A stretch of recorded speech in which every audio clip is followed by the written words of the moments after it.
I'm Beth Palm. I've been a member of the church since I was a teenager. I was invited by another teenage family member and started going to youth group. And then I grew up through the church and met my husband Eric, and we got married here and settled and had our daughter Emily, and now she's growing up through the church.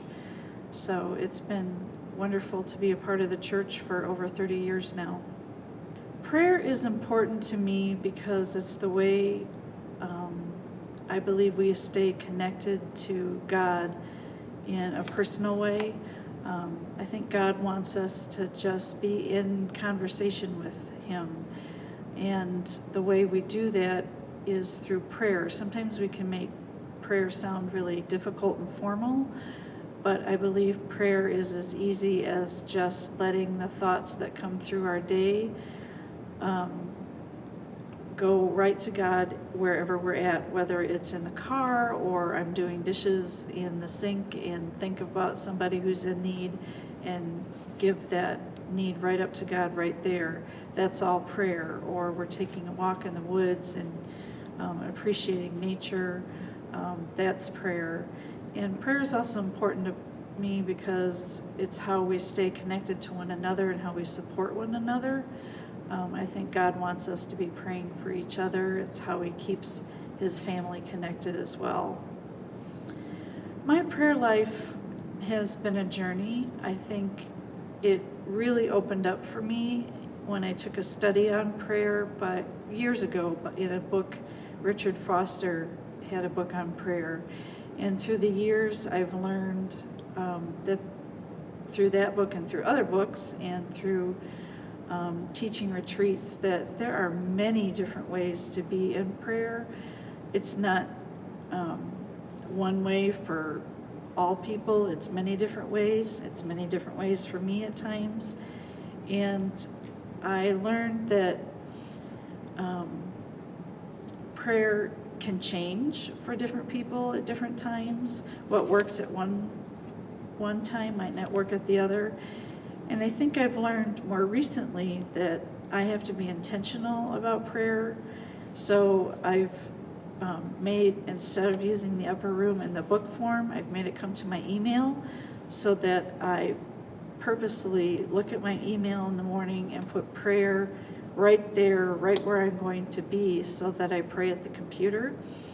Because otherwise it was becoming too easy to forget to pray at the start of my day. And then I find that I really like to pray at the end of the day for the concerns that have happened in my day before I'm going to sleep, so that there's fancy words to call that prayer of examine, but whatever's in my heart, I kind of lift that up to God at the end of the day to place it in His hands. So hopefully I'm not worrying about it as much. And that kind of I see as a way my prayer life has grown, to start and end each day with prayer. And in the middle, whatever is coming to mind, I'm trying to give that over to God.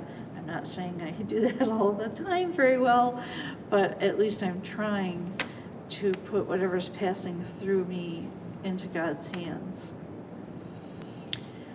An example of when prayer touched my life in a very powerful way is when I went through knee surgery about 8 years ago, and this was a replacement surgery. This was a very difficult surgery, and I received many different cards in the mail from people who said they were praying for me. So I decided that I had a room in my house where I was doing a lot of the recuperating, and I pasted them up on the wall. And I could really sense the prayers of the people that were praying for me. That was one representation, I'm sure, of many other people that were praying for me. And I felt the strength of those prayers at that time.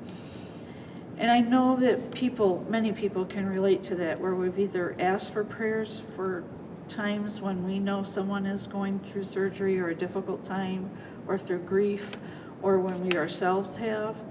And I think that's one of the most powerful examples we can see of where God's people join together and support one another, and you really can tangibly feel the presence of God lifting you up, carrying you through, and that was true for me at that time.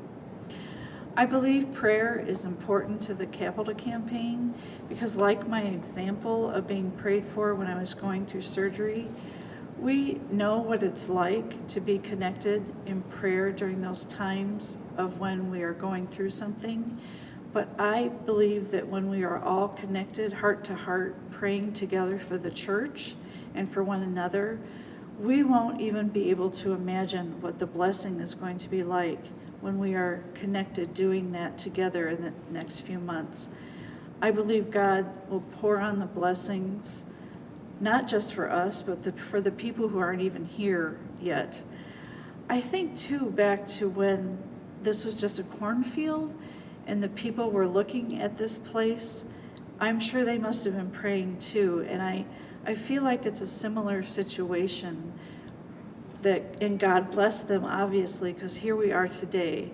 And I want to be faithful and pray just like they did.